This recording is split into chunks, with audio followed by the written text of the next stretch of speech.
चलिए ठीक है, तो today I will teach you the very important topic of this chapter vector, that is law of parallelogram. इस law में हम लोग देखेंगे कि कैसे दो वेक्टर्स का हम निकालते हैं रिजल्टेंट बाय फार्मूला मेथड। यहाँ पे कोई ग्राफ नहीं है, कोई हमको ड्राइंग नहीं करनी, कुछ नहीं करना, सिंपल सा करना होगा, फार्मूला डेरिवेशन करना होगा, हमारा फार्मूला मिलेगा।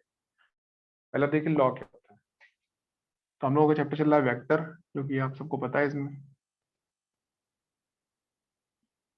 और वेक्टर चैप्टर में हमारा जो टॉपिक है वो मुझे पढ़ाना है third point, first second third number आया, ठीक है।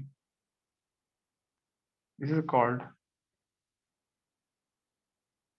Law of parallelogram.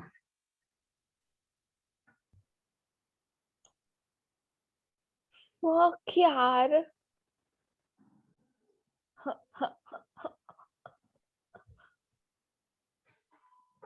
एक तास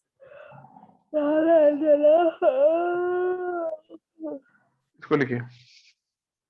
बोल, अरे कौन करे ऑनलाइन बोल रहा। Excuse me, can you mute yourself?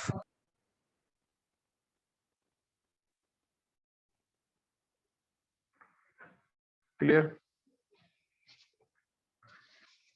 तो इसमें देखिए क्या होता है लॉ ऑफ पैरेललोग्राम में।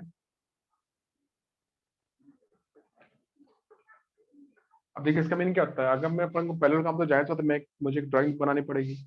तो ड्राइंग कैसी बनती है, ठीक है। पैरेललोग्राम कैसा होता है, आप बोलते हैं भाई पैरेललोग्राम तो ऐसा बनता है, इस तरीके से। ये यहाँ दिखा सकते हैं, ठीक है। ये Two हुई opposite sides of a parallelogram are parallel. And equal to each other, ठीक है। Yes. आप कहेंगे ये ए लिखा है, ये बी लिखा है, ये सी लिखा है, ये डी लिखा हुआ है, तो ये इसके बराबर आएगा और ये वाला इसके बराबर आएगा। लेकिन आपका ये एंगल 90 नहीं होता है, ठीक है। 90 से अलग होता है, ये भी 90 नहीं होता। अगर एंगल आपको 90 हो गए तो आप बोलेंगे इसको रेक्टेंगल। अगर इसको हमने थोड़ा सीधा खींच के इधर कर दिया तो ये आपका ऐसा बन जाएगा। डायग्राम वही है, साइड्स वही है, ये नाम वही है ABCD, लेकिन 90 आने की वजह से क्या होता है कि this is having a different name, it is called rectangle. और रेक्टेंगल की एक और खूबी होती है कि भाई इसके दो डायगोनल्स होते हैं, एक यहाँ पे एक यहाँ पे, और दोनों बराबर। यहाँ पर भी होते हैं, दो डायगोनल्स होते हैं, लेकिन बराबर नहीं होते। अगर जब मैं इसको इससे मिलाऊंगा और इसको इससे मिलाऊंगा,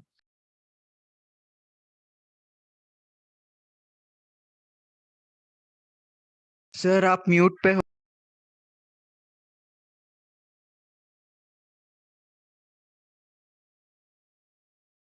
ठीक है।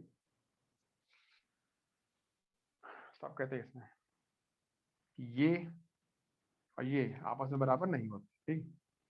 अब आता है भाई ठीक लो, कोई बात नहीं, हमको इसे पढ़ना है। तो ये पैरेललोग्राम दे रखा है, इसकी एक साइड AB एक साइड AD दे रखी है। तो जो साइड आपकी AB और AD है, इनको बोलते हैं अगल बगल की साइड, या इसको बोलते हैं एडजेसेंट साइड। एडजेसेंट साइड मतलब कि अगल बगल की साइड, आपने पीछे मैंने बताया भी था कैसे कैसे होता है। तो लॉ क्या होता है, लॉ ये होता है कि अगर मेरे पास दो वेक्टर होते हैं, एक का नाम होता है P, एक का नाम होता है Q, या एक का नाम होता है A, एक का नाम होता है B, आप कुछ भी बोल सकते हैं। We are having two vectors and two vectors are drawn along the sides, adjacent side of a parallelogram ABCD। ये वेक्टर P को ड्रॉ किया गया है, ये वेक्टर Q को ड्रॉ किया गया है। स्केलिंग के हेल्प से, आपने स्केलिंग मेरे पीछे पढ़ाई थी कि मान लो 5 न्यूटन बराबर 5 सेंटीमीटर, जो भी आप स्केलिंग कर सकते हैं। तो ये आपका हो गया उतना, ये आपको उतना आ गया, सबको क्लियर हो गया, हाँ भाई मेरे को आ गया। अब होता है कि अगर ये ड्रॉ कर दिया गया, then the resultant of these vectors, resultant of these vectors will be drawn along the diagonal of this parallelogram। इसका मतलब ये होता है कि अगर ये वेक्टर P को बिलोंग करता है, ये वेक्टर Q को बिलोंग करता है, ये P को और किसको Q को बिलोंग करता है, तो आपका जो डायगोनल आएगा ये R को बिलोंग करेगा। ये इसका नियम होता है। तो व्हाट इज लॉ कि इफ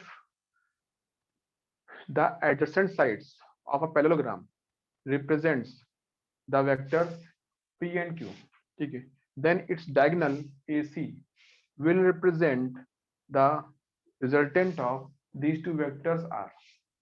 मतलब दो वेक्टर होंगे PQ, अगर ये P को बता रहा है, ये Q को बता रहा है, तो इनका रिजल्टेंट R AC से मिल जाएगा। This is called law of parallelogram, ठीक। अब ये बात आती है कि हमने बता तो दिया, लिखा तो दिया, लेकिन प्रूफ तो किया नहीं। अब मेरा काम होगा उसको प्रूफ करना, भाई प्रूफ करके दिखाओ कि हाँ ऐसा आप सही बोल रहे हैं मुझे। तो आगे हमारा प्रूफ आ जाएगा कि हम इसका पूरा फॉर्मूला प्रूफ करेंगे, उसमें दो तीन चीजें और आएंगी प्रूफ करने के लिए, वो भी प्रूफ कर लेंगे। और हमारा पूरा काम खत्म हो जाएगा कि हमने सारा लिखा दिया, पूरा फॉर्मूला प्रूफ कर दिया, आपको समझ में आ गया, आप उसके क्वेश्चन सब करेंगे तो उस फॉर्मूला का यूज करेंगे, या उससे एसोसिएटेड जितने और फॉर्मूले होंगे आप उनका भी यूज करें। डिपेंड करेगा क्वेश्चन क्या है, क्या पूछ रहा है, वो आप देखिए, आपको कुछ समझ में आएगा, हाँ भाई ये पूछ रहा है तो लगेगा ये फॉर्मूला, वो पूछ रहा है तो फॉर्मूला दूसरा कोई लगाना पड़ेगा, ये समझ जाएगा। लिखिए इसको।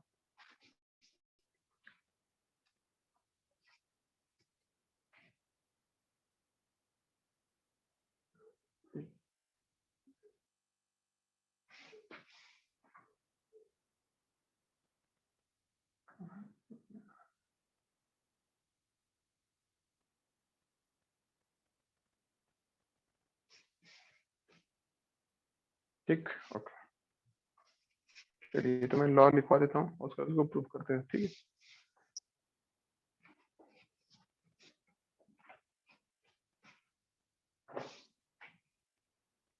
if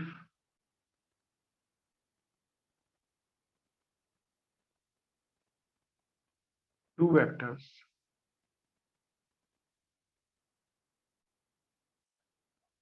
are represented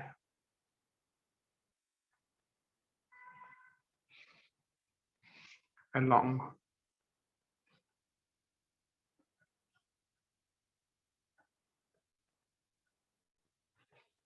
the adjacent sides of a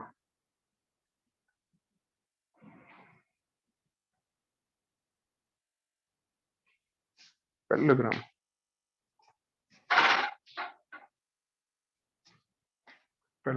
then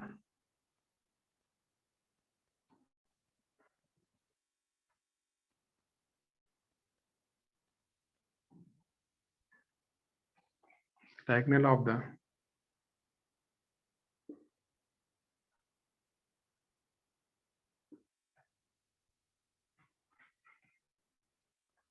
parallelogram, ठीक है।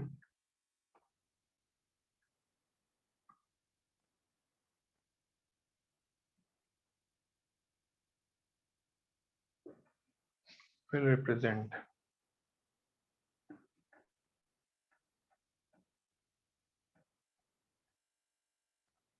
the resultant of these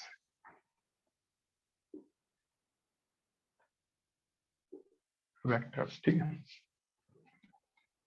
यहाँ बना होता डायग्राम में बड़ा सा हिस्सा मैं बना देता हूँ, आप भी इसको ड्रॉ कर लीजिए, हमें भी इसको प्रूव भी करना पड़ेगा। हमने ऐसा ही बना लिया, ये आएगा बीच में से, ठीक है, ऐसे ड्रॉ कर दिया। अब ये क्या आएगा, ये क्या आएगा, ये आएगा क्यू, ठीक है, ये आएगा आर, ये आएगा पी, इसको मान लेते हैं ए साइड है, बी ए, सी ए क्या आता है, डी आता है, और वेक्टर्स के बीच का क्या आता है, थीटा आता है, थीटा आता है, ठीक है। अगर ऐसा आता है तो आर स्क्वायर इक्वल टू क्या आता है, P square Q square 2p Q cos theta, या फिर आर इक्वल टू इसका रूट आता है,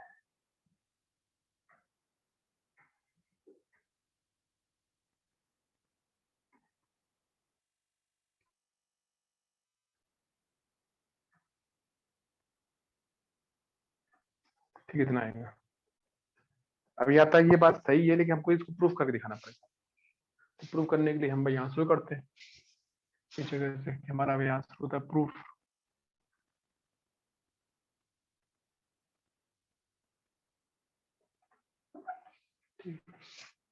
प्रूफ कैसे आता है, तो प्रूफ के लिए मान लेते हैं कि ये ऐसे किया हुआ है। लेट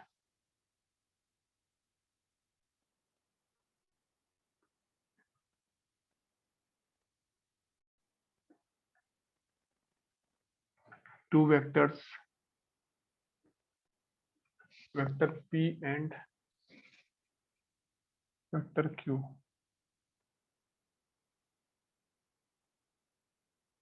and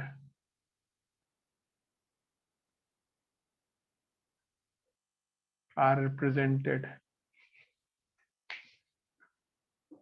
ठीक है, eight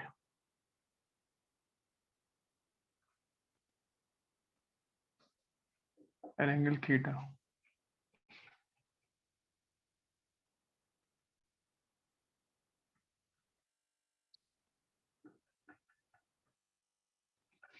Represented along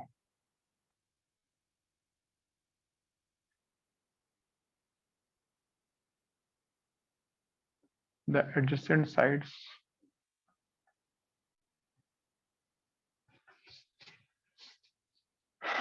of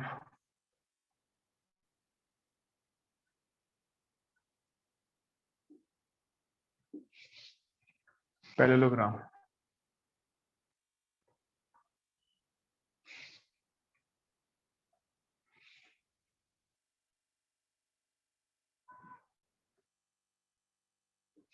Then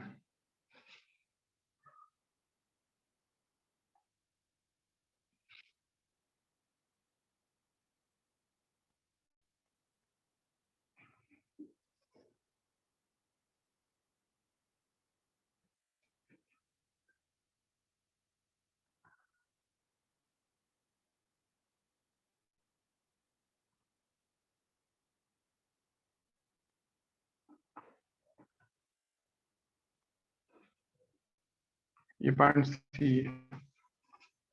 ये पॉइंट ए,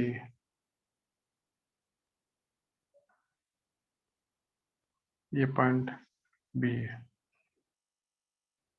ये क्यू मान लीजिए, ये पी मान लीजिए, इसको आर मान लीजिए,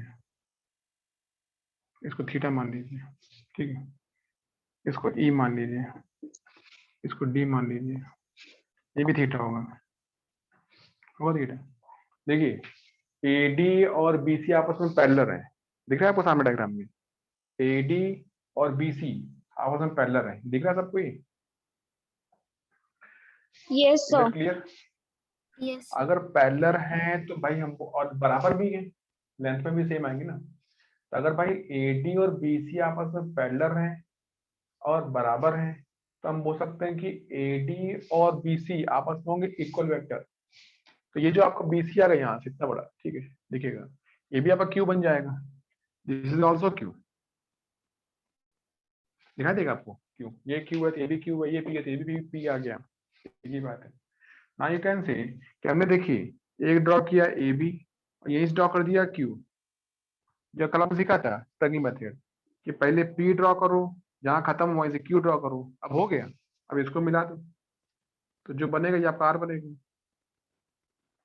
बस बात हो गई। तो आर कौन होता है?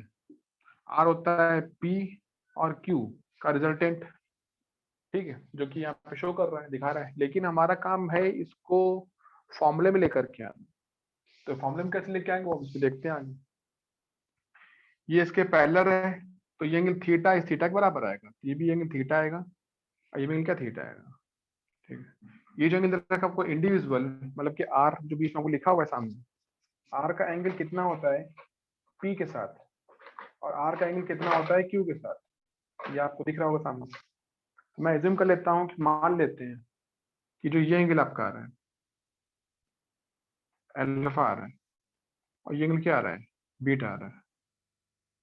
अगर ये बीटा आएगा तो ये भी क्या आएगा बीटा आएगा, इस तरीके से, ठीक है। खैर छोड़िए, अल्फा बीटा हम लोग बाद में यूज करेंगे, बाद में देखेंगे, हमारा पहला काम क्या है इसके बारे में। अब ये एंगल हमने सी से ड्रॉ किया परपेंडिकुलर, इसका मतलब कि 90 आएगा, दिस इज योर 90 डिग्री, हो गया, चलो खत्म हो गया। आपको दिख रहा होगा ट्रायंगल बीईसी, दिख रहा है सबको, ध्यान से ट्रायंगल लिखे सामने बीईसी, सबको दिख रहा है? Is it visible to all of you? Yes, sir. Triangle Yes, sir. BEC दिख रहा है? Yes sir. बताइए ट्रायंगल बीईसी क्या राइट ट्रायंगल है? बताइए। Yes sir. Yes, sir. तो हाँ, मैं sir. बोल सकता हूँ sine theta equal to base opposite upon hypotenuse. तो अगर मैं ऐसा बोलता हूँ साइन थीटा तो मेरा क्या बनेगा, बताइए कौन बताएगा? What is sine theta? BE upon BC. हाँ नहीं, CE upon BC, sine theta आपका आएगा अपोजिट अपॉन हाइपोटेन्यूज। तो साइन थीटा आपका आएगा, देखिए अपोजिट क्या होगा, CE अपॉन क्या, CB या फिर BC, जो भी आप बोलना चाहें। BC कितना है, BC क्यू दे रखा है, तो मुझे पता है BC बराबर क्यू। क्या मुझको CE पता है, मुझे नहीं पता, मैं निकाल सकता हूँ। अब बताओ what is cos theta in triangle BEC, what is cos theta in triangle BEC, बताइए। BE BE upon upon BC. BC. हाँ, BE अपॉन BC, इसमें आपको BE नहीं पता है पर BC पता है, क्यों, तो मैं यहाँ से निकाल सकता हूँ। हियर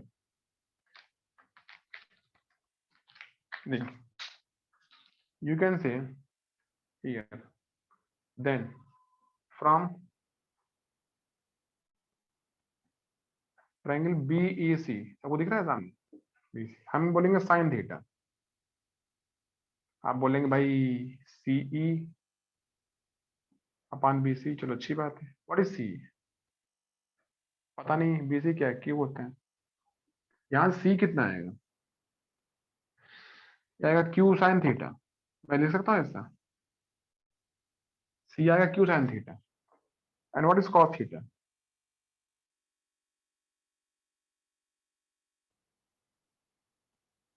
ये आएगा BE, BC क्या आएगा, Q आएगा, तो B क्या आएगा, Q cos theta.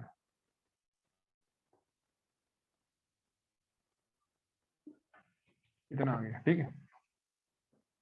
Is it clear all of you, जो आपको डायग्राम में दिखा है CE, डायग्राम में दिख रहा है सामने,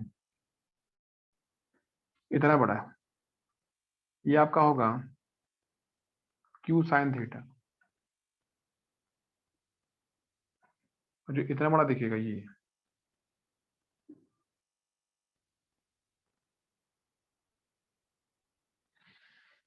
Q cos थीटा।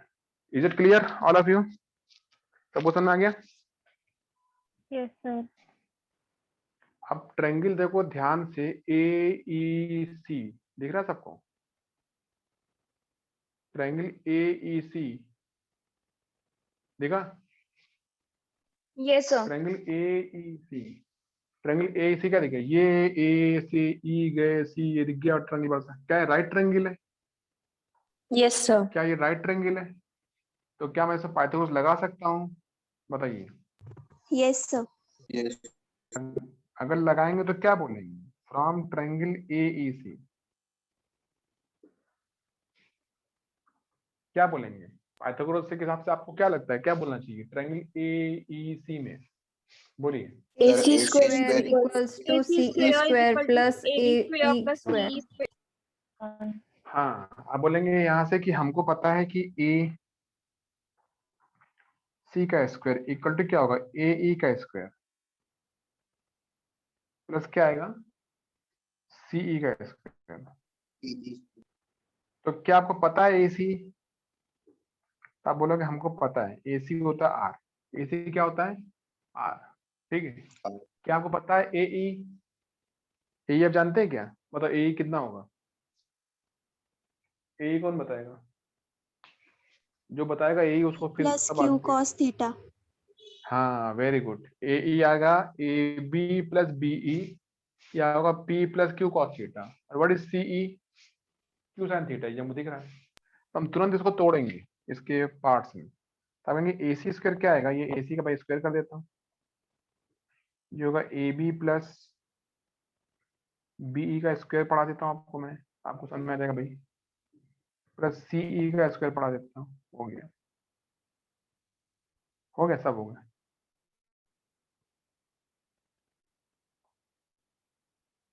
AC क्या गया R का स्क्वायर, ये क्या आएगा P plus Q cos theta का स्क्वायर, ये आएगा Q sin थीटा का स्क्वायर, हो गया ये। अब बताइए, अगर इसके ब्रैकेट को मैं ओपन करूं तो ये लिखा हुआ है A प्लस B का स्क्वायर, ये ब्रैकेट ओपन होगा, ये ओपन होगा, क्या बनेगा, ये बनेगा Q square sine square theta, ये ओपन होगा क्या बनेगा, R स्क्वायर बराबर आएगा P square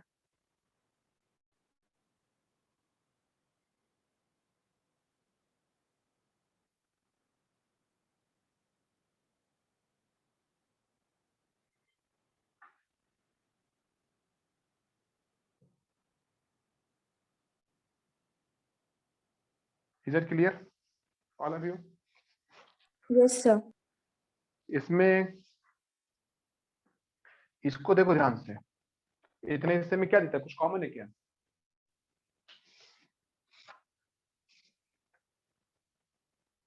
Q square. Q square. हाँ very good. Q square common करने के बाद ब्रैकेट में क्या बचेगा? अगर आप क्यू स्क्वायर कॉमन ले लेंगे तो ब्रैकेट में क्या बचेगा? Cos square theta plus sin square theta. क्या होता है ये? 1. 1 होता है, मतलब कि पूरा 1 आ गया, बाहर आपका आ गया क्यू स्क्वायर, है ना? तो आप लिख सकते हैं, ठीक है भाई। तो हमने लिखा यहाँ से भाई हमारा तो आंसर आ गया, ये आ गया R square P square plus 2pq cos theta plus Q square, या cos square theta plus sine square theta, इतना आएगा, ठीक है। और ये पूरी वाली क्या आएगी? 1 आएगी, ये आप जानते हैं भाई, पीछे सब बताइए पहले से। तो यहां से मेरा आएगा R square equal to P square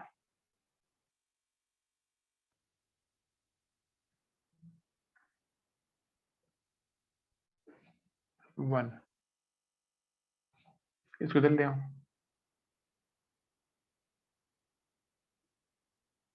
आएगा पी स्क्वायर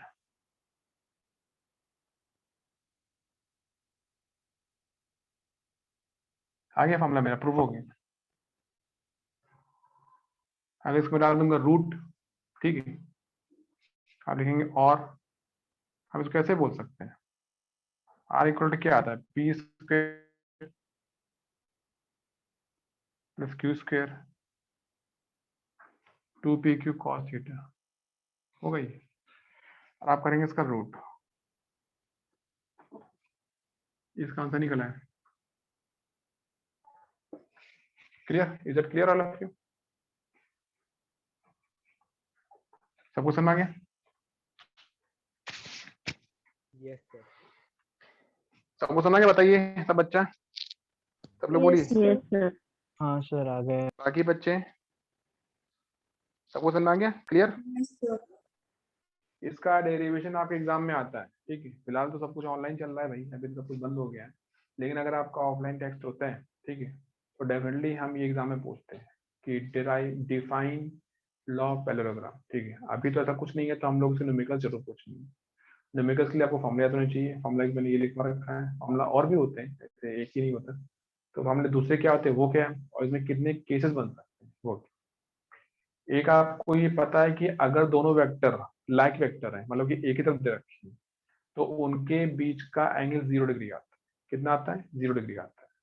यहाँ पे पूरा गेम थीटा के ऊपर डिपेंड करता है, सब थीटा चेंज, आंसर चेंज। अगर थीटा 0 होगा तो क्या होगा, थीटा 180 होगा तब क्या होगा, थीटा 90 होगा तब क्या होगा, थीटा 60 आएगा, 120 आएगा तब क्या होगा। तो ऐसा हम लोग इसमें बातें करते रहते हैं, ठीक है भाई, ये होगा तो ये हो, इतना आंसर आएगा, वो होगा तो उतना आंसर आएगा, इस तरीके से। यहाँ मुझे कुछ आपको केसेस कराने हैं और साथ में मुझे आपको कुछ एंगल्स पढ़ाने हैं। एंगल्स कौन से आपने बोला है, यहाँ पे देखा था बीटा, आपने देखा था यहाँ पे अल्फा, दिख रहा है आपको डायग्राम में? डायग्राम में दिख रहा है आपको alpha? Yes, sir. Triangle AEC देखिए बहुत ध्यान से, फिर से ट्रायंगल AEC देखा सामने। ट्रायंगल AEC देखने के बाद में आप मुझे बोलिए कि tan अल्फा क्या होता है। भाई tan इक्वल टू क्या होता है, अपोजिट अपॉन बेस।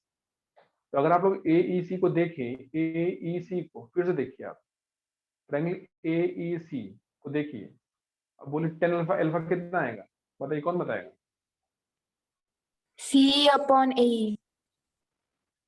कितना दे रखा है C? Q sin theta. देखिए फ्रॉम द डायग्राम, फिर से, ठीक है, हम लोग फिर से और देखेंगे tan अल्फा, ये होता है CE अपॉन क्या AE। What is C upon E क्या होगा, ये देखेंगे CE भाई मुझे पता है, अपन ये लिखा हुआ है, जाएगा CE upon AB plus BE। What is C? ये आपका आएगा Q sine theta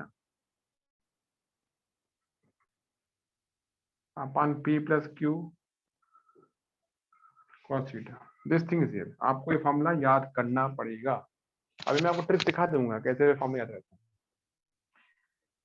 tan alpha इतना आता है, ठीक है। एंड टेन बीटा कितना आता है? अब टेन बीटा इक्वल टू कितना आता है? ठीक, अब टेन बीटा तो यहाँ कहीं आपको मैंने पढ़ाया नहीं है, तो मैं आपको लॉजिक सिखाऊंगा, ठीक है। बहुत ध्यान से मैं लॉजिक समझिएगा और उसके बिहाफ पे आप अपना मुझे आंसर बोलिएगा, ठीक है। आपको टेन बीटा बोलना है, ठीक है। अल्फा देख करके, अल्फा कहाँ पे हम कहेंगे, देखिए ध्यान से, ये लिखा हुआ है R, ये लिखा है P, ये लिखा है Q, ये लिखा है अल्फा, ये लिखा है बीटा, और जो बीच में रखा है ये आपको लिखा है theta. This angle is what? Theta. ये समझ आ गया? हो गया? अब मेरा लॉजिक समझना आपने, ठीक है। लॉजिक समझ में आ गया तो आप खुद ही आंसर बोलना शुरू कर देंगे। हमको चाहिए अल्फा और बीटा। भाई अल्फा किससे अटैच है? अल्फा अटैच है P से। किससे अटैच है? P से। R और P के बीच का एंगल अल्फा है, तो हम बोलेंगे अल्फा P से अटैच है और बीटा Q से अटैच है। दिख रहा है आपको सामने डायग्राम? इसमें दिख रहा है डायग्राम में? बताइए। क्लियर? Yes, sir. अब लॉजिक क्या होता है? लॉजिक होता है, देखिए भाई, जिस हम अल्फा की बातें करेंगे तो अल्फा जिससे अटैच है उसको नहीं पकड़ना है। पकड़ना किसको है? दूसरे वाले को। तो दूसरा कौन है भाई? दूसरा Q है। अल्फा P से अटैच है तो मैं पकड़ूंगा Q को। बीटा Q से अटैच है तो मैं पकड़ूंगा P को। ऐसा, ठीक है। तो जब मैंने अल्फा बोला, अल्फा, तो मैंने बोला, आपको क्या बोला भाई? अल्फा किससे अटैच है? आपने बोला P से, तो मैंने कहा Q को पकड़ लो।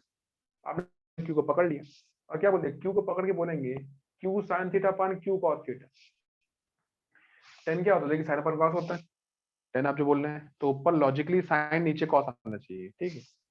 तो Q sine theta upon Q cos theta आ गया, और नीचे क्या आ गया? जो है उसका दूसरा P। जब यहाँ पे लिखते हैं टेन बीट इस तरीके से बोलते हैं, तो हम लोग दिखाते हैं यहाँ पे कि हमको भाई अल्फा की बात करनी, तो अल्फा किससे अटैच होगा? अल्फा अटैच होगा Q से। और बीटा किससे अटैच होगा? बीटा अटैच होगा Q से, ठीक है। ये बातें ध्यान रखिए और इन बातों को ध्यान रख के भाई फॉर्मूला तैयार करिए। अगर टेन अल्फा इतना होता है, अब टेन अल्फा क्या होता है? अल्फा निकालना है तो मैं Q को पकड़ लूंगा। अल्फा जिससे अटैच है उसको नहीं पकड़ना है, पकड़ना है दूसरे वाले को। तो हमने पकड़ा Q को, अब बोल दिया Q sine theta upon Q cos theta, ठीक है। साइन थीटा कौन है? पूरा एंगल, ठीक है। नीचे क्या आएगा? नीचे Q था तो P और आ जाएगा। अब ये बात दिमाग में रख के बोलिए टेन बीटा क्या आएगा? बताइए, कौन बताएगा? टेन बीटा क्या होना चाहिए?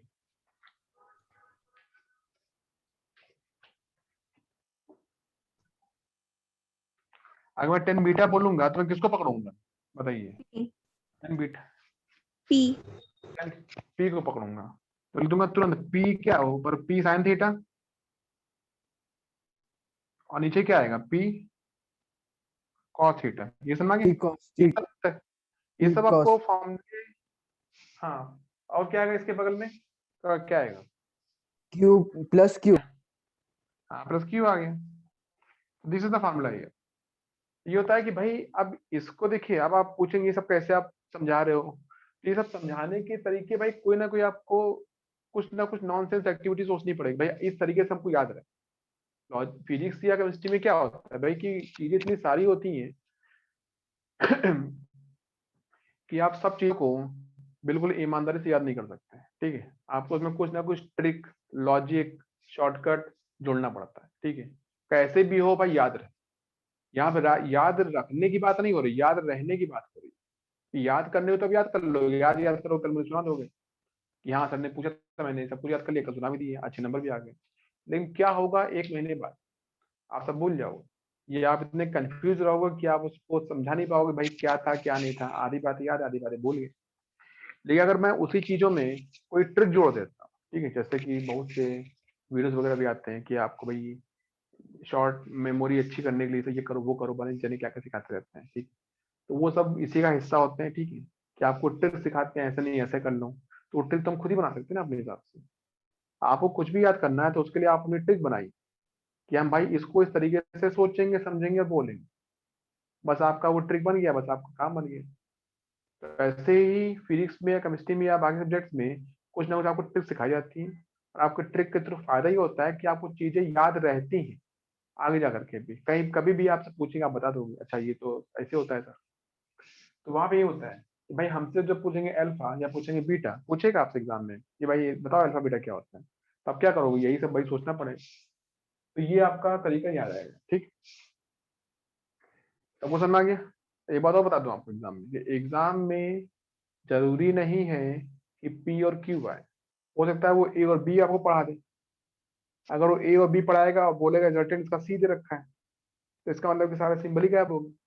अब क्या होगा, जहां पे आप आर बोल रहे थे वहां पे सी बोलना पड़ेगा, जहाँ पे पी बोल रहे थे वहां पे ए बोलना पड़ेगा, जहाँ पे क्यू बोल रहे थे वहां पे भाई बी बोलना पड़ेगा। तो आपको वो समझ में आना चाहिए कि हाँ भाई इतना बदलाव किया गया है, तो इसके हिसाब से नया फॉर्मूला क्या बनना चाहिए। ये होता है फॉर्मूला जो मैंने सिखा दिया। और एग्जाम में तो यार आर पी क्यू आया नहीं, वहां तो एबीसी आ गया। तो आप बोलेंगे C square equal to A square plus B square plus 2ab cos theta, theta वही रहेगा, ठीक है। यहाँ पे बोलेंगे ये बी था ये ए था, तो सब कुछ बदल जाएगा। यहाँ पे पी बोलना चाहिए था, वहां पे आपको ए बोलना पड़ रहा है। सर आप म्यूट पे हो।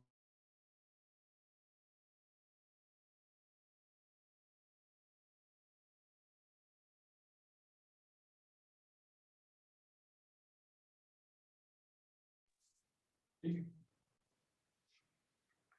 अब देखिए इसमें सबको समझ आ गया ये logic, is it clear all of you? बता बच्चा, सबको याद रहेगा ये? Yes sir. आगे मैं इसको क्वेश्चन भी कराऊंगा आपको, तो क्वेश्चन करा के आपको याद रहेगा, ठीक है। इतना होने के बाद में हम लोग अपने अगले पड़ाव में आते हैं। भाई हमारा हमारा अगला पड़ाव क्या है। हमारा जो अगला पड़ाव आएगा उसमें हम देखेंगे हम कि हम इसमें कैसे इस वाले फॉर्मूले में कुछ चेंज बढ़ा सकते हैं, ठीक है। तो यहाँ देखिए केसेस क्या आते हैं, you can say there are 3 cases, 3 या 4 केसेस बहुत सारे होते हैं। तो हम लिख सकते हैं यहाँ पे स्पेशल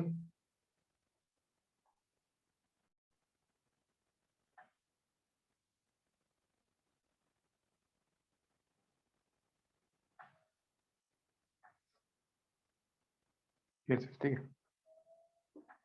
पहला केस क्या होगा, फर्स्ट केस, पहला केस आएगा कि अगर आपके वेक्टर दोनों एक ही तरफ होते हैं, तो आप देखिए ये आएगा P और ये आएगा Q। तो आप क्या बोलेंगे, both vectors are in same direction. अगर दोनों वेक्टर एक ही तरफ हैं, तो बताइए उनके बीच का एंगल कितना आएगा। अगर आपके लाइक वेक्टर आएंगे P और Q दोनों आपके एक ही वेक्टर एक ही तरफ हैं, तो उनके बीच का एंगल कितना आएगा? 0 डिग्री आएगा, वेरी गुड। कितना आएगा? 0। इफ थीटा बराबर 0 देन तब होगा क्या, तब भाई यहाँ पे होगा आर स्क्वायर, देखिए ये होगा P square Q square 2pq cos 0। Cos 0 कितना होता है, आप बोलेंगे 1 होता है, कॉस 0 1 आता है। तो यहाँ से आपका आता है ये आर स्क्वायर बराबर P square plus Q square plus 2pq आता है। ये पूरा क्या होता है, ये पूरा आपने पढ़ा होगा, p प्लस क्यू का स्क्वायर होता है, p क्या plus भाई q जानते होंगे? whole bracket square। होगा। ये लिखा आर स्क्वायर, तो ये जो आर स्क्वायर होता है दैट इज कॉल्ड मैक्सिमम, ठीक है, दैट इज कॉल्ड मैक्सिमम, मतलब कि इससे बड़ा आंसर नहीं निकल सकता। तो this is called maximum resultant. इसको बढ़ा देते हैं, ठीक है। ये पूरा जो मैं इतना सारा लिखा तो सब आपका हो गया होगा, हटा देना चाहिए अभी सब कुछ, नया कुछ लिखा जाए।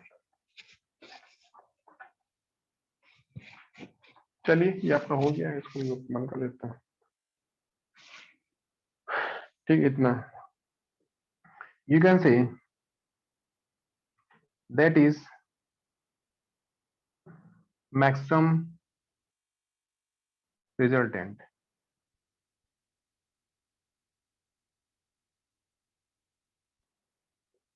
मैक्सिमम रिजल्टेंट, ठीक है। सो जो आर होगा ये होगा पी प्लस क्यू, यहां से आर क्या आएगा P plus Q, that is R max. Is it clear? R max second number. आपको समझ आ गया इतना कि अगर दोनों वेक्टर एक ही तरफ होंगे तो आप सिंपल बोल देंगे कि पी प्लस क्यू। जैसे आपको एग्जांपल देते हैं, मान लीजिए कि हमने इससे सिखा दिया, ये लगा है आपका कितना, ये लगा है 4, ये लगा है 3, तो आंसर कितना है 4 3 7, 3 पे 7 7 बोल दीजिएगा। देखिए अगर ये 4 यहाँ लगा है और 3 यहाँ लगा है तो आंसर थोड़ा ना 7 आएगा, तब तो कुछ और आएगा आंसर, क्योंकि एंगल बाय 90 आ रहा है। तो वही एंगल चेंज होगा तो आंसर अपने आप चेंज होगा, ये हम जानते हैं, लेकिन हमको कुछ केसेस याद करने पड़ते हैं ताकि एग्जाम में जब आए तुमको पहले से आंसर पता हो। सेकंड नंबर कि इफ थीटा बराबर ये 180 आता है, देन अगर 180 मीन्स क्या होता है, दोनों अपोजिट आएंगे। तब अगर देखिए पी आगे और क्यू क्या दे रखा है आपको, Sir, what if the पीछे two vectors are perpendicular to each other? Will their force be 0? Zero नहीं होगा, आंसर आएगा उसका। देखिए ये पी दे रखा है, ये क्यू दे रखा है, वो भी हमको आगे में करा दूंगा आपको, ठीक है। तीसरा केस है, दो वेक्टर देखे दोनों आपस में अपोजिट है, अगर अपोजिट है तो इनका कितना एंगल होगा बीच का बताइए? 180। 180 आएगा। अब इसमें कौन दिख रहा है, पी बड़ा है कि क्यू बड़ा है, बताइए कौन बड़ा दिख रहा है आपको? P. कौन जीतेगा? पी जीतेगा भाई, जाहिर सी हाँ बात है। सर, P जीतेगा। यहाँ पे भाई 4 लगा है, यहाँ पे क्या लगा है 3 लगा रखा है आपने, तो आप कहोगे भाई इन दोनों की लड़ाई में कौन 4 जीत जाएगा, आंसर कितना आ जाएगा 1 आएगा। 1 मीन्स क्या होगा, ये मैच ये, जबकि पीछे आपने 4+3 बोला था, तो 4+3 इसलिए बोला था कि भाई दोनों लोग मिलके काम कर रहे थे, मिलके काम करेंगे तो दोनों में दोस्ती हो जाएगी, दोस्ती होगी तो क्यों एक दूसरे को नुकसान करेंगे, बल्कि मिलके दोनों लोग ज्यादा काम करेंगे। अब दोनों लोग झगड़ा कर रहे हैं आपस में, नहीं तुम हड़ियाओ नहीं हम हड़िया हैं, इसी तरीके से लड़ाई झगड़ा हो रहा है, तो भाई क्या होगा फिर, जो मजबूत होगा वो जीतेगा, जो कमजोर होगा वो हार जाएगा। तो 4-3 में जो झगड़ा हुआ तो 4 वाला जीत गया, कितने से 1 से, 3 वाला बेचारा हार गया। तो यहाँ पे आता है बात कि अगर 180 आता है तो आपका कितना था आर स्क्वायर, देखिए आर स्क्वायर क्या आएगा यहाँ से, ये आएगा P square plus Q square plus क्या आएगा, आप लिखेंगे 2pq cos 180, and what is cos 180 -1, ये आपको दिखता होगा सामने। भाई cos 180 क्या आ रहा है आपका, -1 आ रहा है, -1 अगर ये आपका आ रहा है तो यहाँ से क्या मिलेगा, क्या आएगा, आप कहेंगे ये आएगा आर स्क्वायर, ये आएगा P square plus Q square minus का 2pq आएगा, और ये क्या आएगा बराबर, ये आएगा p माइनस क्यू का स्क्वायर आएगा, ये आपको दिखेगा। You can say that is minimum vector resultant.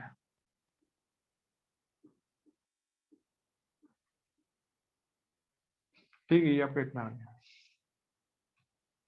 So R equal to R square आपका आएगा पी माइनस क्यू का स्क्वायर,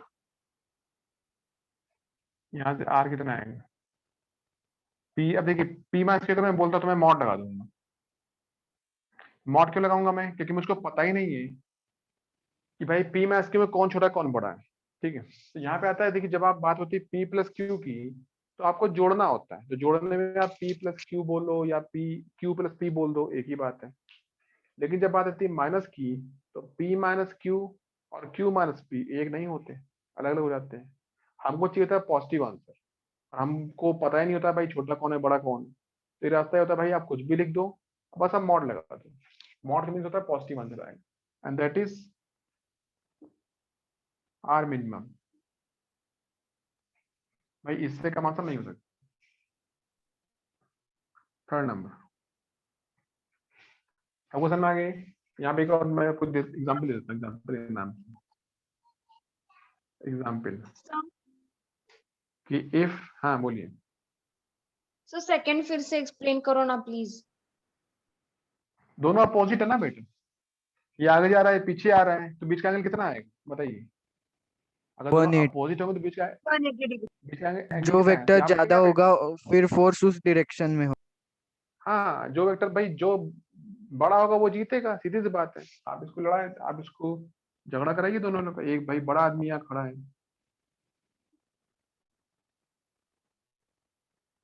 किसी भी चीज के लिए झगड़ा हो रहा है दोनों के बीच में, और बेचारा एक छोटा आदमी यहाँ पे दुबला पतला सा है, ये कहता है हम भी, हमको भी चाहिए।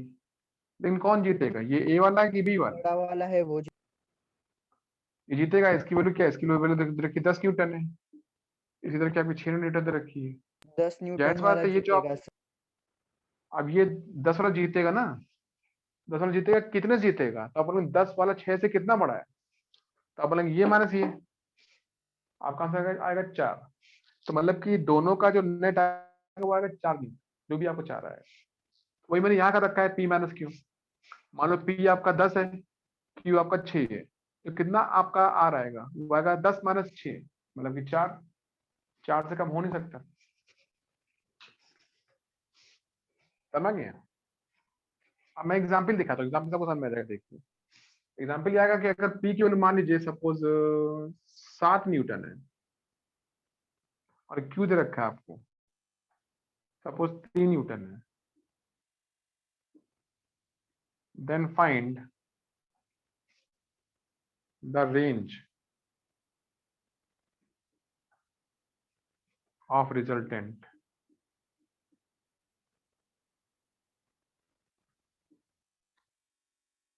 फोर्स। ठीक है, रेंज में क्या होता है कि किस रेंज में आंसर आएगा। तो आप कहेंगे देखिए यहाँ पे जो आर मिनिमम आएगा वो आएगा पी माइनस क्यू, आप मॉड लगा दीजिएगा, ये आएगा 7 माइनस 3, कितना आएगा? 4 न्यूटन। आर मैक्सिमम लिख दीजिएगा, ये क्या आएगा? पी प्लस क्यू आएगा। यहाँ पे मॉड नहीं लगाना है, ओनली पी प्लस क्यू। कितना आएगा? 7 प्लस 3, कितना आएगा? 10 आएगा। Is it clear? आपको समझ आ गई बात? सबको समझ आ गई? ये बताइए। Yes, sir. इसका मतलब ये हुआ, इसका मतलब ये हुआ कि भाई वेक्टर पी वेक्टर क्यू किसी भी एंगल पर हो, किसी भी एंगल पर, एंगल मुझे पता नहीं है, लेकिन इनका आंसर 4 से छोटा नहीं होगा और 10 से बड़ा नहीं होगा। 4 इसका आंसर मिनिमम है और 10 इसका आंसर क्या? मैक्सिमम दे रखा है। इन दोनों को हम लोग किसी भी एंगल पे कंपोज कर दे, 90, 60, 30, 40, 45, 150, जो भी आपको अच्छा लगे लगा दीजिएगा। उसमें जो आंसर आएगा वो आंसर 4 और 10 के बीच में आएगा। ये इसका नियम होता है। So at any angle between P and Q, R की वैल्यू जो आएगी, देखिए वो R मिनिमम और R मैक्सिमम के बीच में आएंगी। तो R कितना है? R प्लस का रिजल्टेंट आपका आएगा 4 न्यूटन, और कितना है? 10 न्यूटन आएंगे।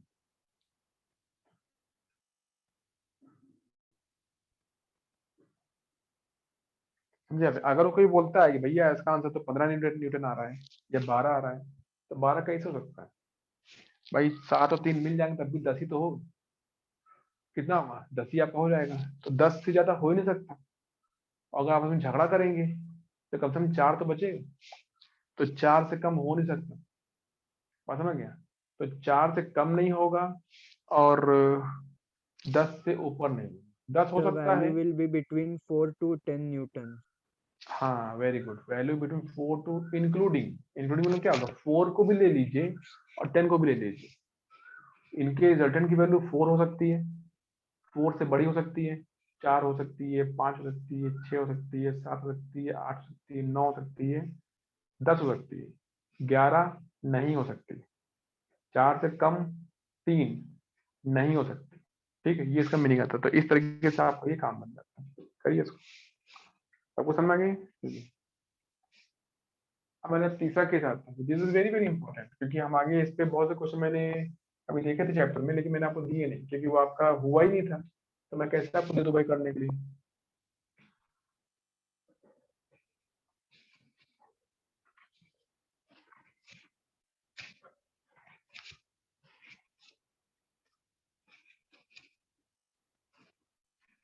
आगे लिखिए, थर्ड इसका केस आता है, थर्ड नंबर इसका आता है कि अगर मान लीजिए कि इफ थीटा को 90 आ जाए, कितना आ जाए 90, देन देखिए अगर 90 आएगा तब कहेंगे कि एक देखिए यहाँ भागेगा ऊपर, एक भागेगा सामने, ये दिख रहा है आपको, तो नीचे करें, चलो देखिएगा।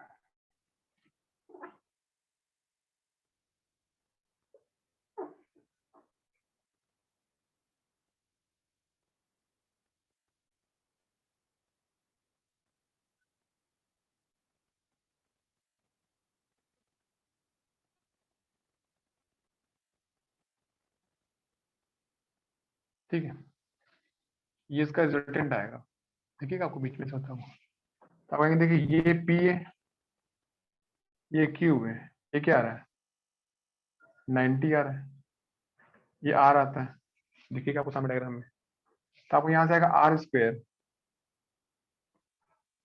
P square Q square cos 90। बताइए कॉस 90 कितना होता है,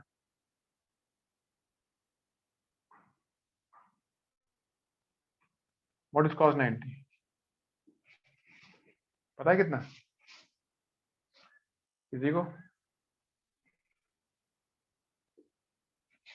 0 आता है, कितना आता है 0, अगर 0 आता है तो ये पूरा 0 हो जाएगा, मतलब खत्म हो जाएगा, तो आपको ये आंसर आ जाएगा। या फिर यहाँ से आपका आ जाएगा R equal to P square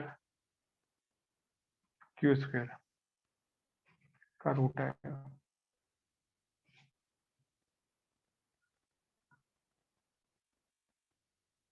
समझिए आप यहाँ पे मान लीजिए ये आपके 7 और 3 परपेंडिकुलर होते तो कितना आंसर आता है, अगर आप इसे दिखा देते,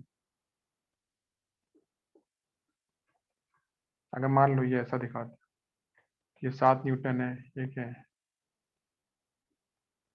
ये आपको आर दिखता कि अगर इफ पी बराबर 7 न्यूटन, क्यू क्या होगा 3 न्यूटन, आर क्या होगा, ये होगा पी स्क्वायर प्लस, दिख रहा है आपको सामने, आर की वैल्यू क्या आएगी, आप कहेंगे 7 का स्क्वायर प्लस 3 का स्क्वायर,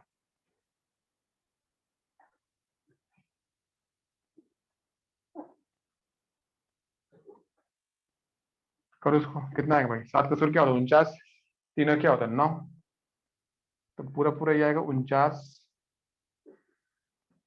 प्लस 9, तो आर इक्वल टू आपका आएगा 58 न्यूटन। ठीक है, और 58 क्या होता है, 58 हमको पता ही नहीं, तो कितना हो 58 लगभग बताइए, कोई आइडिया आपको 58 कितना आएगा लगभग,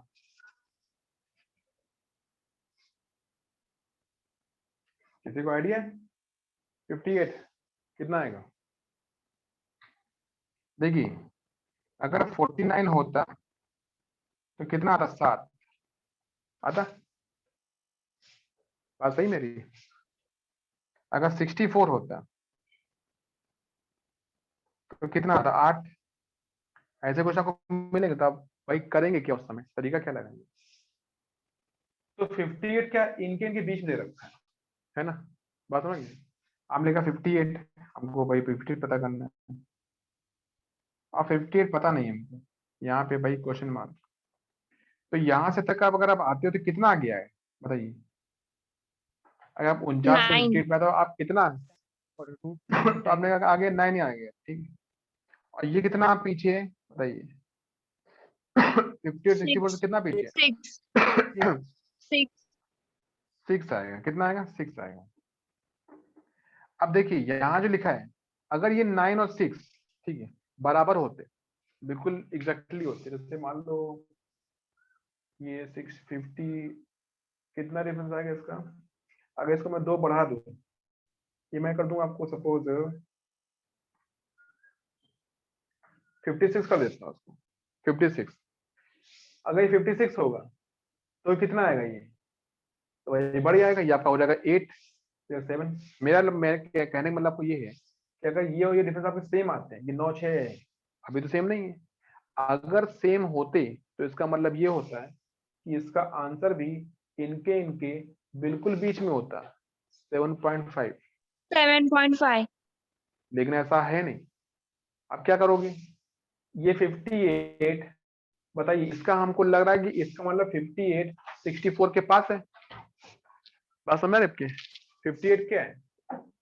58 64 के पास है, 58 64 के पास है। इसका मतलब ये हो गया कि ये इससे बहुत दूर है, इससे 9 दूर है, इसके 6 पास है। तो इसका जो आंसर आएगा वो 7.5 से कम आएगा, ज्यादा आएगा बताओ? ज्यादा। ज्यादा। अब ज्यादा कितना आएगा? 7.6 7.7 ये मुझे नहीं पता, तो अपने मन से कोई भी तुक्का मार दो, 7.7 7.6 जो है सही हो जाएगा। क्योंकि हम इतना उसमें नहीं जाने वाले ना, हमसे कोई इतना पूछेगा। बस एक होता है कि हमको आंसर का एक आइडिया मिल जाता है कि भाई मेरा आंसर क्या होगा। मुझे पता है कि 7.5 आंसर नहीं होगा, तो 7.5 से, अब 7.5 से क्या होगा? तो हमको दिख रहा है कि 58 जो मेरा लिखा हुआ है ये 64 के पास है, तो 7. आप 7.5 से बढ़ेंगे 8 के पास, तो आप 7.6 हो जाएंगे, इससे उन्हें कुछ भी हो सकता है। तो मैंने लगभग मान लिया कि मेरा आंसर आएगा 7.7, तो दिस इज 7.7 न्यूटन। मतलब ऐसा नहीं कि एकदम सही आ गया मेरा आंसर, लेकिन लगभग इतना आना चाहिए, ठीक है। अब बताइए क्या मेरा आंसर इस रेंज में आ रहा है? बताइए। सर आ Yes, रहा sir. है। आ रहा है मतलब भाई मैं सही हूँ, ठीक है, मैं सही पढ़ा रहा हूँ आप लोगों को, ठीक है। मेरा आंसर 4 से बड़ा होना चाहिए था और 10 से छोटा होना चाहिए, ठीक है। अगर मैं यहाँ पे एंगल आपको पढ़ा दूँ 120, ठीक है, तो आंसर भाई 7.7 नहीं आएगा, तब आंसर कुछ और आएगा। मैं पढ़ा दूंगा एंगल बीच का 60, तब भी आंसर आपका ये नहीं आएगा, मतलब 7.7 नहीं, कुछ और आ जाएगा। लेकिन जो भी आएगा वो 4 और 10 के बीच में ही आएगा, और आना भी चाहिए। अगर नहीं आया तो हमने कोई गलती कर दी, कुछ ना कुछ हमने प्लस माइनस ले लिया, इसको ज्यादा बढ़ा दिया, कुछ किया, कहीं ना कहीं गलती हम लोग कर रहे हो। तो इसकी शर्त होती है भैया ऐसा होगा तो आपका आंसर 4 और 10 के बीच में आना चाहिए। इस एग्जाम्पल की बात मैं कर रहा हूँ, बाकी का दूसरा डाटा होगा तो दूसरा आंसर आएगा। कोई कहेगा भैया हमारा जो फोर्स है एक है 10, एक है आपको सपोज मान लो 25 है, ऐसे बोल दिया। एक 10 है एक 25 से रखा है, तब क्या होगा? 10 + 25 क्या होता है? 35 होता है। और 10 - 25 क्या होता है? आपका होता है कुछ 15 होता है। अगर दो फोर्स होंगी, एक की वैल्यू होगी 25, एक की वैल्यू होगी 10, तो दोनों का मिल के आंसर किस रेंज में आएगा बताओ? एक की 25 है एक की 10 है, तो दोनों का आंसर किस रेंज में आएगा बताओ? कौन बताएगा? एक की वैल्यू 25 है एक की वैल्यू 10 दे रखी है, बताओ बताओ 10 to जल्दी बताओ 25 के range. कितना आएगा? बोलो बोलो।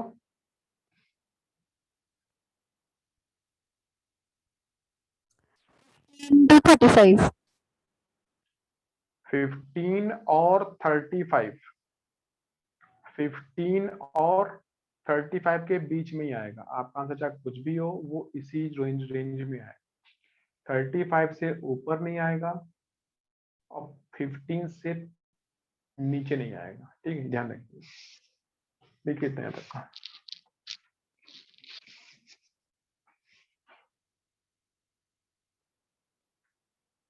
Is it clear all of you? अब मैं आपको एक चीज बताता हूँ, ये हो गया, केस सारे हो गए। अब मुझे कराने हैं आपको कुछ क्वेश्चन, एक दो क्वेश्चन मैं बता देता हूँ, आपको समझ में आ जाएगा। इस प्रोसेस को जो आपने अभी तक इतना पढ़ा शुरू से, है ना, इसको बोलते हैं कंपोजिशन। क्या बोलते हैं? कंपोजिशन। कंपोज का मतलब होता है मिला देना। या ये सुना होगा ना कि हमने भाई गाना कंपोज किया, हमने ये किया, हमने वो किया। तो उसका मीनिंग क्या होता है कि हमारे पास एक गाना होता है या कुछ होता है, तो हम उसको कंपोज करके थोड़ा बहुत मिला मिला के थोड़ा सा अच्छा बना देते हैं। ठीक है, ये पेन दिख रहा होगा आपको मेरे हाथ में, हम कहेंगे भाई ये पेन मेरे हाथ में है, इसके दो पार्ट हैं, एक का नाम है पी, एक का नाम है क्यू, दोनों को मैंने मिला दिया, ये हो गया आर। क्या हो गया? आर हो गया। तो कंपोज का मतलब होता है जोड़ देना, कि हमने पी में क्यू को मिला दिया, मेरा आर आ गया। एंगल भाई 90 था तो इसलिए ये आंसर आया। एंगल भाई आपका 30 था इसलिए ये आंसर आ गया। एंगल 180 इसलिए ये आंसर आ गया। तो एंगल चेंज होगा इसलिए आंसर बार बार वो चेंज होता रहेगा। ठीक है, आगे देखते हैं। एक मैं आपको कुछ सिखा देता हूँ शॉर्टकट, जो आपको मतलब कि हमेशा पूछते हैं।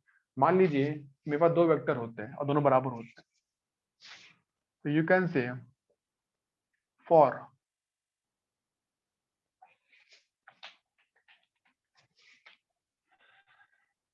To equal vectors, equal vectors. ठीक है, इक्वल वेक्टर क्या होंगे? मान लो कि दोनों की वैल्यू एक ही दे रखी है, तो यहां देखिए अगर दोनों एक ही तरफ होंगे तब ये दोनों एक ही तरफ है, ये भी एक्स है, ये भी एक्स है। या मैं इसको ऐसे दिखा देता हूँ, इससे इधर का आपको एक्स, ये फर्स्ट नंबर,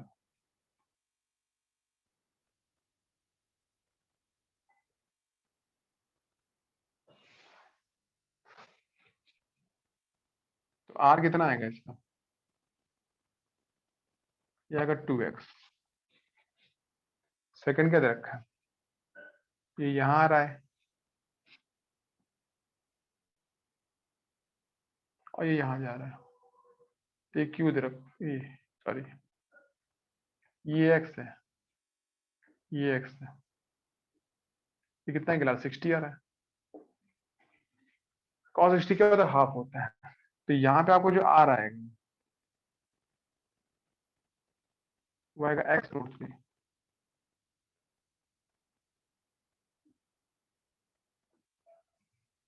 थर्ड नंबर। अगर ये आपका ऐसा आता है,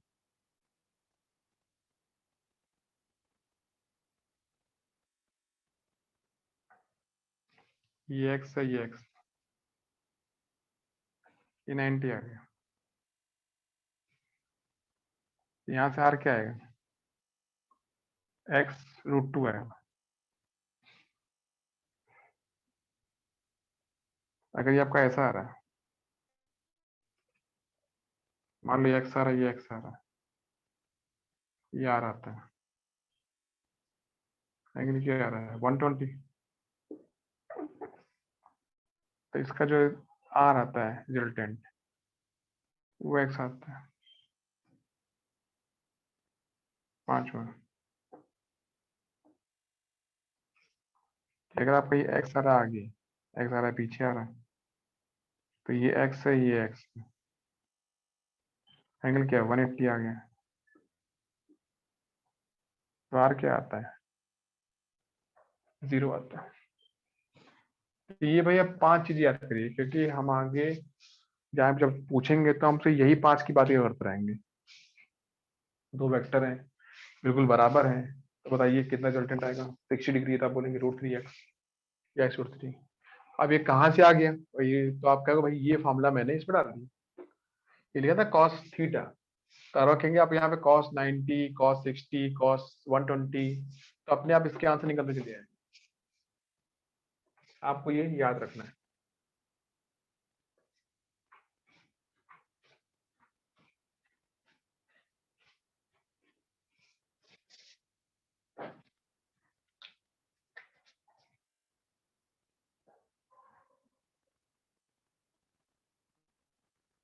questions.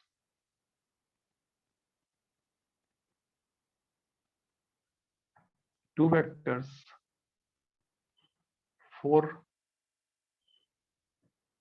unit and 6 unit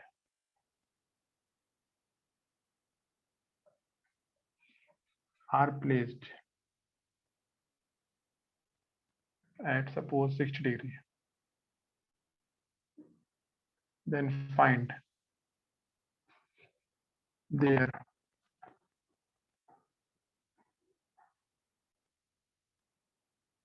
resultant and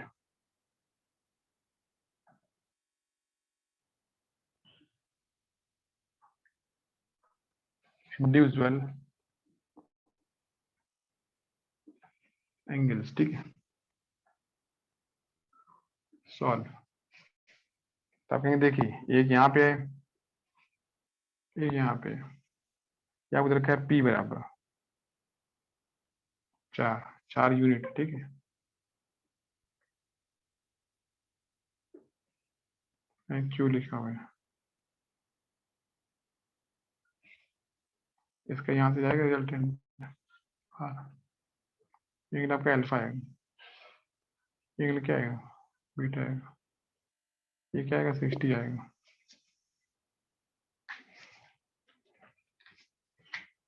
आप कहेंगे यहाँ से P बराबर 4 यूनिट, Q बराबर 6 यूनिट, थीटा किधर रखा है 60। देखिए 60 यहाँ भी दे रखा है, पर यहाँ पे से ये आ रहा है, यहाँ से ये नहीं आया क्योंकि यहाँ पे दोनों आपस में बराबर नहीं है, एक 4 एक 6 है। तो आर स्क्वायर कितना आएगा पी स्क्वायर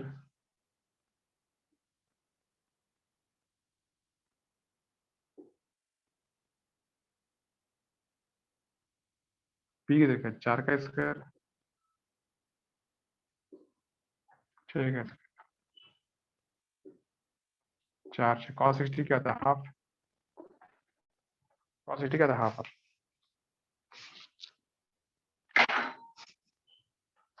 तब ये 2 2 करके कट गया इसमें, यहाँ से कितना आएगा आर स्क्वायर आएगा 16 36 6 24 24 आएगा, इक्वल टू कितना आएगा, जोड़ दीजिए इसको। ठीक है, 3 2 5 1 6 60 और 76 आएगा 76।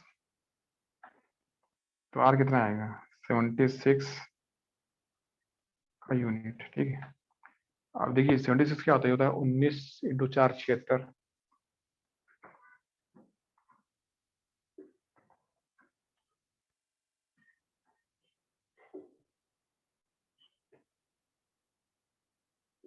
√9 19।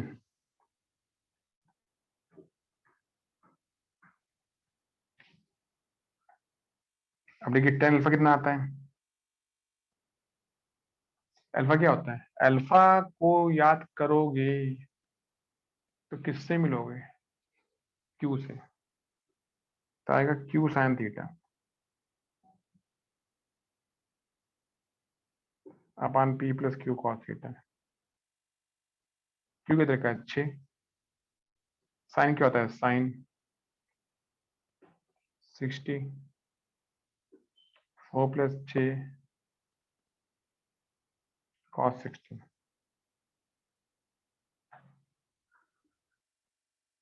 6 साइन 60 क्या होता है √3/2।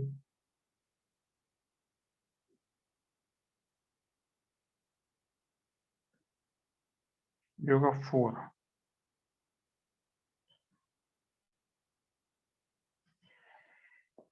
देखिए 2 से कटेगा ये 3, 2 से कटेगा 3, तो आपका आएगा 3√3। 4 3 7 आता है, 10 अल्फा इतना आ रहा है, हमको एंगल नहीं पता है, तब इस पे लिख देंगे भाई ठीक है अल्फा इक्वल टू आएगा 10 इनवर्स आ जाएगा। आपको सॉल्व नहीं करना, ठीक है, वो ये नहीं कहे भाई सॉल्व कर दिखाओ कितना आंसर आता है, सॉल्व बिल्कुल नहीं करना है। अल्फा का tan इनवर्स 3√3/7 हो गया। tan बीटा निकाल लो।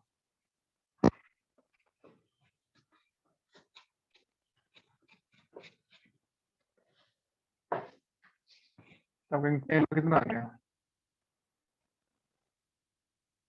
3√3।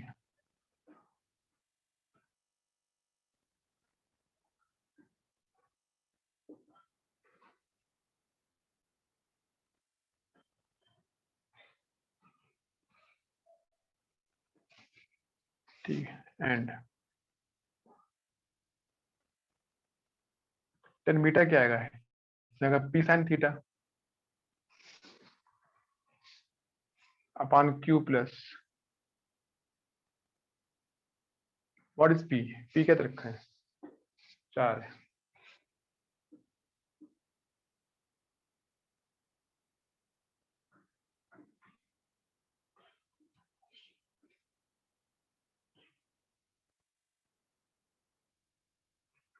ये 4√3/2 6 + 4 1/2 2 से कटाइए 2 कितना है भाई 2√3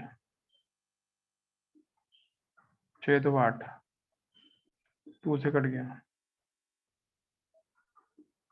√3/4 तो बीटा कितना आएगा tan इनवर्स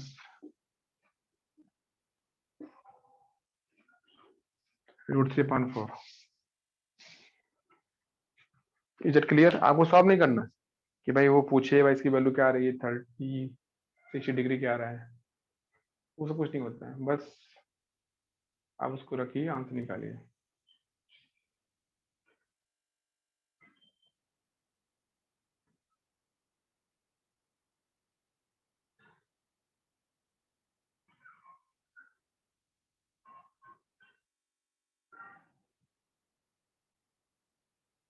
चलिए हो गया, सबको चलना गया। Is it clear? Yes. एक मैं क्वेश्चन देता हूँ, आप लोग Yes, क्वेश्चन रिप्लाई। sir.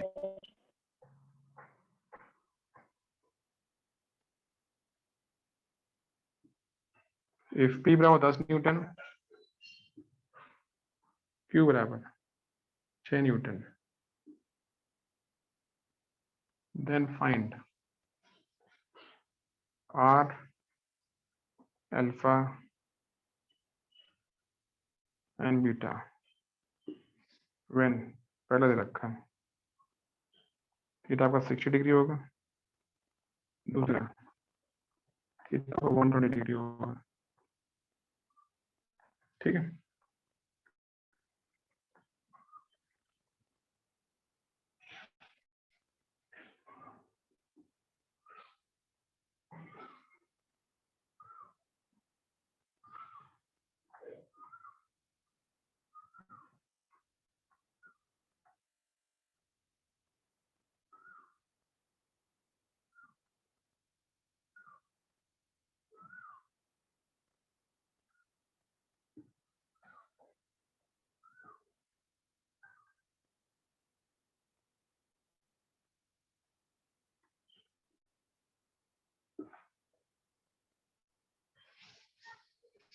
ठीक ये करिए।